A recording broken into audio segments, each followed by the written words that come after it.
Are you a brewhead? I'm a brewhead. Are you a brewhead? I'm a brewhead. Y'all are brewheads? Yeah, we brewheads. So pour a glass of craft beer, we can do this. Yeah.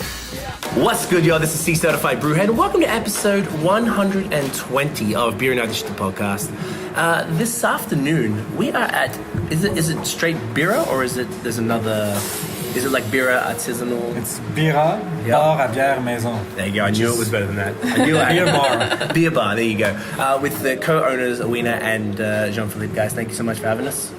It's a pleasure. Yeah. Happy to be here. This is only my second time here. It's a really cool spot. Very cozy.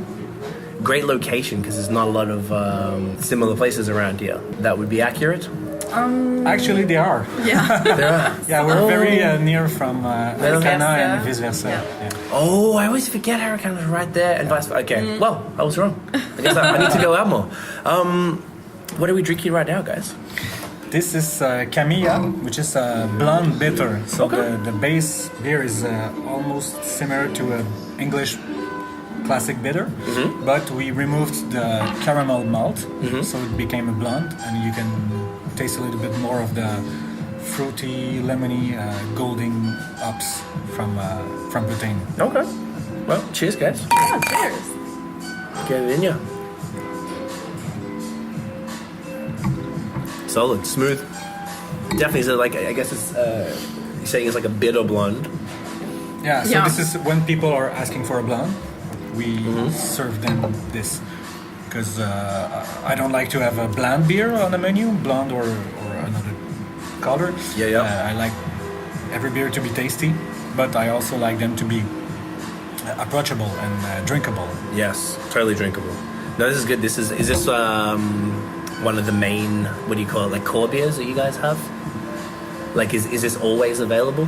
It is. Yeah. Yeah. Yeah. Almost, yeah. Yeah. You guys might recognize Jean-Phillippe from, do you remember what episode it was?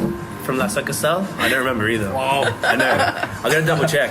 I don't So we spoke about this place very briefly during the podcast because I was very impressed to know that you also owned and operated this place. So not only you operate two craft beer bars here in Montreal, which is pretty cool. Yeah. La Succursale is pretty different because we brew on site, but we had an opportunity with the cooperative MaBrasserie to brew beer for other places. So we decided to open this bar so we can have exclusive beer made only for us, but without the expense of having a premium Like actual brew, like the place facility here. to pay the rent. Yeah. And with the equipment, Right. so we can diversify our beers with MaBrasserie. Right. Before we get into the history of how this place came about, I know we touched on it in your episode, but do you want to give like the short version of how you got into beer, and then we'll go into you, like how you guys got into beer and then ended up here? I got into beer while homebrewing it. So it's a homebrew? Yeah, Okay. same story for everyone. You'd think it would be. It's actually surprising. It's kind of like about half of the time, so the most of the time it is homebrewing, but sometimes there's other really weird stories how people get into it. It's fascinating. Yeah, but mine is pretty straightforward. I finished college and decided to Just get into go beer? full time into beer. So I had a week of crash course with Michel Gauthier, and then I had a job at McCausland, and then 8 months later I had a job at a new brewery that was opening in Laval, so I learned how to manage production there for 2 years, and after that I came back, had a job at Trois Brasseurs for a few months while working on my project to open La Succursale. Did you work with Juanis? Yeah, no, Yeah, I met him recently. he was working with me at that time. Yeah. Nice. I feel like it's really interesting. A lot of people, there's like specific breweries there, like Trois Brasseurs, Saint Ambroise, what was the other one? Maybe RJ or something. A lot of people or Boreal, went through, like a lot of brewers went through their program almost. Yeah, they are It's like fascinating. schools. Yeah, like school, exactly. So it's like where you get to learn how to do processes and like how everything kind of works outside of either schooling or your homebrewing experience, and then it brings you perfectly into your own place. People usually think that it's easier to to start working in a small brew pub and then go into big breweries. But it's actually the opposite, because there's a lot of jobs opportunity in big breweries. Yeah. And that they have the structure to show you how to do your work and how to. There's lots of supervision and lots of procedure to learn. So it's a good place to learn. Yeah. I think it's perfect. In small brew pub, maybe sometimes we don't have any time to make a lot of teaching. And I guess it's harder to come up with processes, particularly early on, being that you're trying to figure everything out. Whereas you come from a big place, they're knocking out, all right, every single day we brew this one beer. So everything is just like second nature, and it teaches you like timing and I think it tends accuracy. to change. Like in 2018, you shouldn't Probably open not. a brew pub if you don't know what you're doing. Like there's Fair. no. 30 years ago, you could do mistakes and we can let it go. But right now, you don't have any excuses not to learn your craft before forcing people to taste your beer. I mean, it should be good. Yeah. There's no excuse anymore, I think. That's true, and I guess there's so many competitors.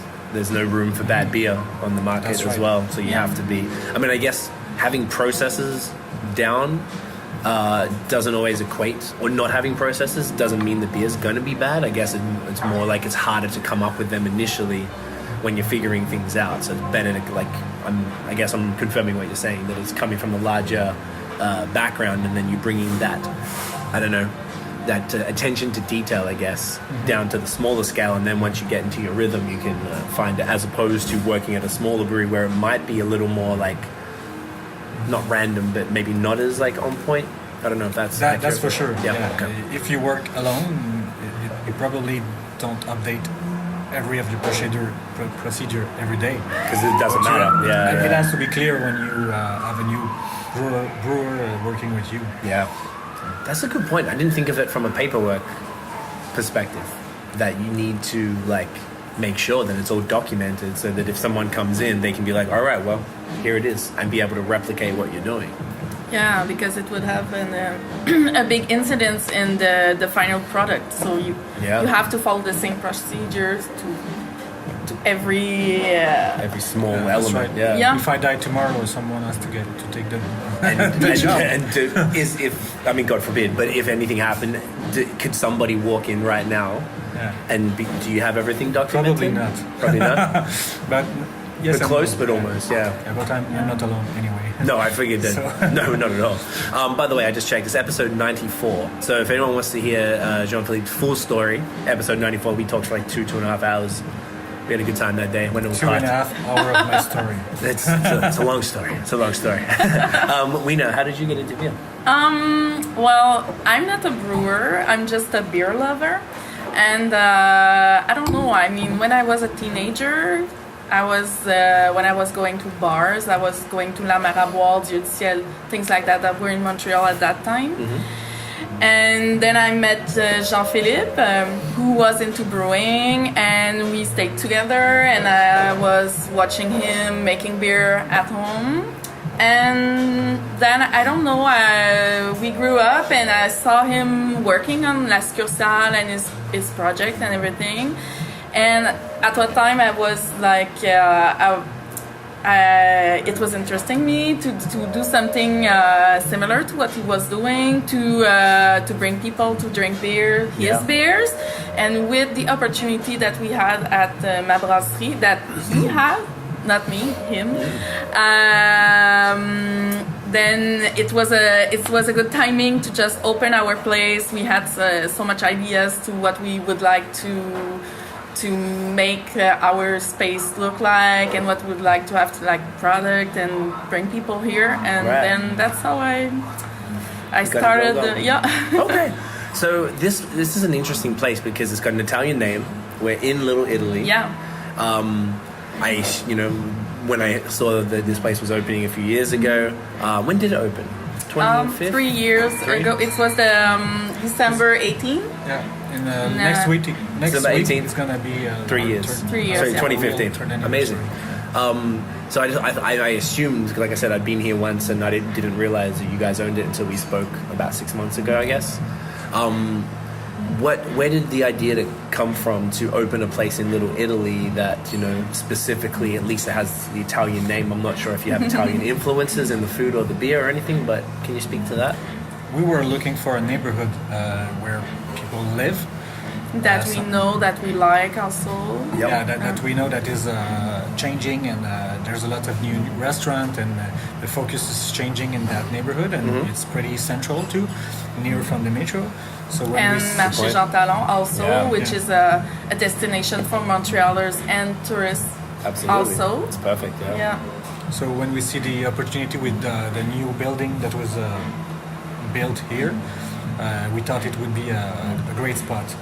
And we're not Italian at all, but I think it's a good thing to be into the neighborhood and to participate in the life of a neighborhood, and not just opening a bar and don't care about the neighbors. Right. So actually the name was some kind of not accident, a joke, but accident, because our real estate agent wanted. He was joking and he was like, "What's the name of your bar?" "Oh, it should be La Birra," because he's an Italian. And we were like, "No, that's not a good name." That's not good. But we were thinking about many names, and we didn't. I don't know. It wasn't really what we wanted, and at the end we were just like, you know what, Birra, it's perfect. And so we are under the arch of the end of the Little Italy.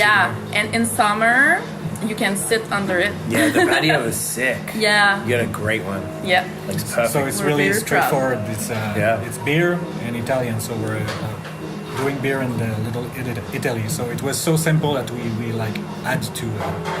And the funny thing is that Birra is also the name. How you say beer in many Arabic. Language? Yeah. Oh, really? Many language, but Arabic. Huh? Okay. So you can. So people sometimes comes here and they see that on the menu we have falafel and muamara and hummus and Syrian cheese. So they're like, the owner must be Syrian or something. And we're like, no, we're nothing. We're just beer lovers from Quebec. Not nothing, exactly. Beer lovers from Quebec. That's really cool. So so I guess the menu is eclectic. The menu is a bit of everything. Yeah, it's a bit of everything that we like. Okay. And then the beer styles, at least we'll get to the rest of it in a second, but for the house beers, are they inspired by Italian beers, or is it? I haven't had many. Not at all. If I'm honest, not at all. Okay. No, they really are a compliment from what I do already at La Succursale, and I wanted that the menu was standing by itself. So we have the beers that people order the most. We make them. So we make the white beer, the red ale, the blonde beer. But we wanted them to be interesting, and we complement them with beers from everywhere in Quebec. So we choose the most interesting beers to complement what we have. Right. So on top of the house beers, like you said, I think we were talking earlier, there's anywhere between usually 4 and 7-ish that would be at any one time. There's a whole section of course, La Succursale beers, which would be regular. It's mostly changing. Yeah. It changes a lot, but there's always a bunch, like 6 or so. I think. We usually have about 10 of our beer, including La Succursale. Okay, that's pretty cool. It's like 9 or 10 house beers and 9 or 10 beer from somewhere else. Yeah. And then that was my next part. Then you got some guest taps from other Quebec breweries. Yeah. Are they mostly Montreal, or does it change? No, it changed, and it's interesting to have something out from Montreal that people don't visit so much often. Yeah. But I mean, what sort of stuff? Where are we looking at? It looks like you got Boreal, you got Dunham, you got Castor, Judas Ciel. Oh, Rallerbach. Aren't they really from really far?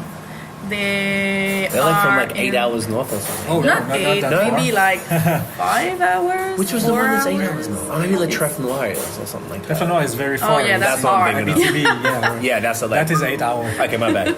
So those guys are far, and North Roger, which is really far. That's Gaspésie. Like, Yeah. it's literally like 1,000 kilometers or something, isn't it? Yeah, Which is it's very insane. far. We change brewery a lot, but we cool. go back to what we really like, and Yeah. you can see 3 Dunham right now, and they are on the menu because they do very solid beers, and the quality is always there. So 100%. that's our primary criteria. Is, That they good quality. Guys, thank you so much for your time. I know we have to go because there's a reservation coming here. I really appreciate it. Where can everybody find Birra online? Birra.ca. Birra, BIRRA.ca. Yeah, that's right. And Facebook? Facebook and Instagram. Facebook and Instagram. Just search for Birra and you should find it. Yeah. Yeah, perfect. Amazing. Guys, thank you again. Really appreciate it. Thank you. If you enjoyed the episode, mate, boom, smash the thumbs up. Hit subscribe below. Hit the notification bell ding so you know when the new drops. Follow us on social media at BAOS Podcast and check out the long form audio so you can hear very attractive people like my friends here talk about craft beer. Follow us and also, check out the long form audio on Spotify and Apple Podcasts. That is it, guys. Thank you for listening. Cheers.